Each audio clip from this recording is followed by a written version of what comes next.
Nitric oxide is important, has many functions in the body. So what we want to know is how we support our cells to produce balanced levels of nitric oxide in the body. And if I'm thinking about how to categorize these two things, number one, you want to don't do the things that reduce nitric oxide production. And number two, you want to do the things that increase nitric oxide production. So what are the things that reduce nitric oxide formation? Antiseptic mouthwash, really interesting. So there's a paper that I will pull up the diagram for on YouTube so you can see what we're looking at. As I stated in the nitric oxide production, there's got to be an easy way of saying this, but as I stated in that pathway, it starts in the mouth. And there's strong evidence actually that's accumulated over the last 15 years that shows using antiseptic mouthwash disrupts the oral microbiome, because our microbiome, really everything starts in the mouth. We've talked about this on the podcast with former dentist colleagues, and loads of people are really getting around to this idea that health starts in the mouth. The oral microbiome is so important for your digestive system. And in many ways, it's the early signal for things that could go wrong further downstream, whether it's your gut, whether it's end organs. Lots of really good studies looking at the importance of oral health. Anything that disrupts that oral microbiome, so the population of microbes that live in your mouth, can disrupt your nitric oxide production as well. There was a study in 2013 in the journal Free Radical Biology and Medicine that found that the use of antiseptic mouthwash for 7 days reduced circulating levels of nitrite and increased blood pressure, which is pretty phenomenal. There was another study published more recently in Nature that also found that antiseptic mouthwash twice a day for 7 days was associated with a major shift in the salivary microbiome, lower nitrate concentrations, and a trend of increased systolic blood pressure. That wasn't statistically significant, but the caveat to that is that it was only after 7 days. And so any sort of inkling that it could be disrupting the nitric oxide pathway would lead one to believe that potentially it could have an adverse effect on blood pressure. So really interesting. And I think considering so many people use antiseptic mouthwash because they feel it's like a healthy habit to use, I've certainly changed my opinion on this. I would have used mouthwash maybe 3-4 years ago. I now definitely don't. For the nerds out there that want to know exactly what microbiome shift there seemed to be a greater abundance of firmicutes and proteobacterial species with a lower abundance of Bacteroides and Fusobacteria. And I'll put the links in the show notes as well. They're from the scientific reports and the Free Radical Biology and Medicine 2013 paper. Is it reversible? That's a really good question that I think would be natural to ask of anyone that is using one of these quite harsh mouthwashes, because it's advertised to them. You go to any pharmacy and you can see rows of this stuff. It's not really clear yet exactly how long the oral microbiota would take to restore its baseline function after using mouthwash for months or years. But there is some evidence that nitrate reducing function may be restored 3 days after mouthwash use. The question that I can imagine people asking right now is, if you are a user of mouthwash or have been for months or years, is ceasing mouthwash use going to be beneficial for the nitric oxide production? It's hard to say if you can return to the baseline level and whether a probiotic wash would improve the likelihood of you restoring your oral microbiome. But there is some evidence that nitrate reducing function may be restored 3 days after using mouthwash. So if you use mouthwash on day 0 and you wait 3 days without using any mouthwash, there appears to be some evidence that there is some improvement in the function of these bacteria that can change nitrate to nitrite, which is what we want for the production of nitric oxide. So potentially, yes. But again, I would go to your dentist. I would make sure that you're not using mouthwash for a particular clinical reason. And in those cases, you really have to balance it with whoever your practitioner is. So number 2, what are the other things that can reduce nitric oxide formation that we don't want to do? Antibiotic use. In the same way, antiseptic mouthwash can reduce oral bacteria. Antibiotic therapy is also suggested to disrupt the oral microbiota and blunt the salivary action of reducing nitrate to nitrite. Again, it goes without saying, but I'm going to say it anyway. If you are on antibiotics, you're most likely going to be on antibiotics for a reason, and I would not cease it because you're trying to protect your nitric oxide formation. 100% you need to use antibiotics in certain circumstances, but we definitely want to be making sure that we are appropriately using antibiotics, as there is an abundance of overprescription in the US, in Australia, and certainly the UK as well. That's very, very well documented.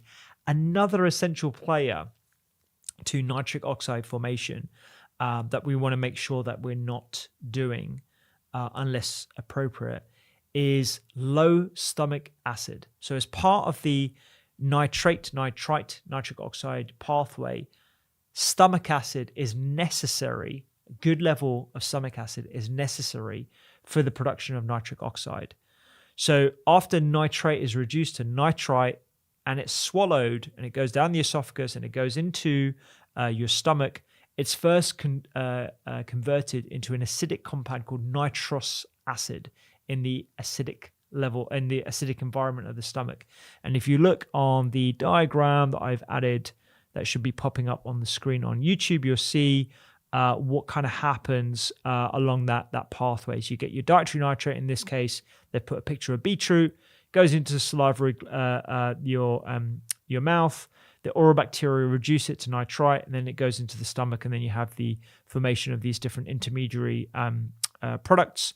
So gastric acidity is actually really important for nitric oxide production. Now, this it questions the overuse and the abundance of prescriptions that we have available to us for high gastric acid levels. Now, I'm not saying that you should grin and bear it if you do have high levels of gastric acid, because that can lead to erosion of your esophageal wall. It can erode the cell lining. It can lead to higher incidences of gastric cancers. You've got to be really, really careful about that. But certainly the sort of pill popping nature of, I've got heartburn, I'm just going to take a Rani tablet, or I'm going to take a Meprazole.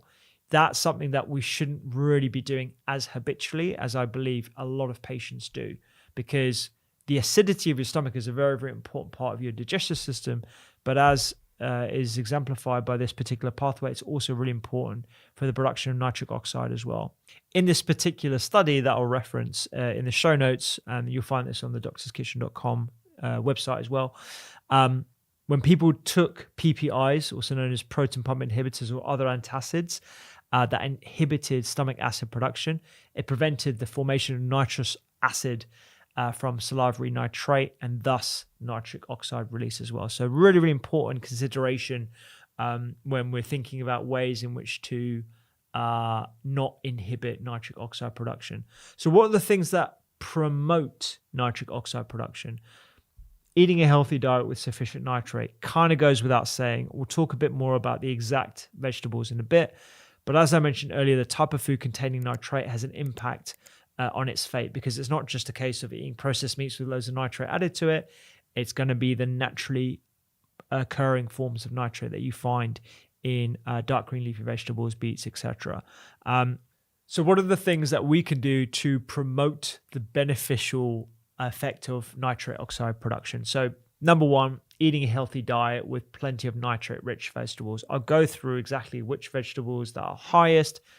Beets, dark green leafy vegetables are the best, and it's that combination of not just the nitrates, it's the vitamin C, the vitamin E, and the other polyphenols that lead to the formation of NO, nitric oxide, rather than the nitrosamines that can be that can be formed as a result of meat. There is a question of, if I eat some meat and I have it with tons of vegetables, does that negate the production of nitrosamines? It's a really interesting question, and I don't have the evidence to answer that at this point. I have looked and I couldn't find anything convincing, But my hunch is that, yes, it probably would lessen the potential downside of consuming red meat or processed meat, sorry. There was a really interesting study that I discussed with Professor Robert Thomas on the podcast on cancer. You can find it again on thedoctorskitchen.com by just typing in Professor Robert Thomas. And there was an interesting study where they looked at barbecued meats and combining it with fresh vegetables and plenty of herbs versus not, and looking at the production of polyaromatic hydrocarbons that we know are carcinogenic from grilling meats, and it appears to lessen the inflammatory effect of that. So there is a hunch that I have that potentially having loads of veggies with a small amount of meat could potentially mitigate against the production of nitrosamines, but I can't say that with my sort of evidence-based cap on because I haven't come across a study of that. Number 2, goes without saying, it's the reverse of the oral microbiota stuff. Don't use mouthwash. Supporting a healthy oral microbiota. I've listened to the podcast that I did with Dr. Victoria Sampson, all about oral health recently.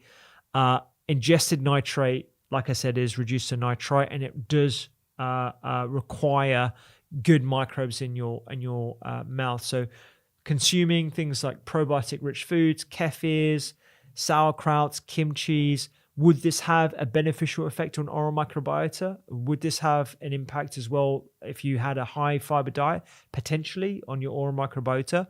I haven't come across anything that suggests using a probiotic toothpaste or a prebiotic-based toothpaste or a pre- and probiotic mouthwash has a beneficial effect on nitrite production, i.e. nitrate to nitrite.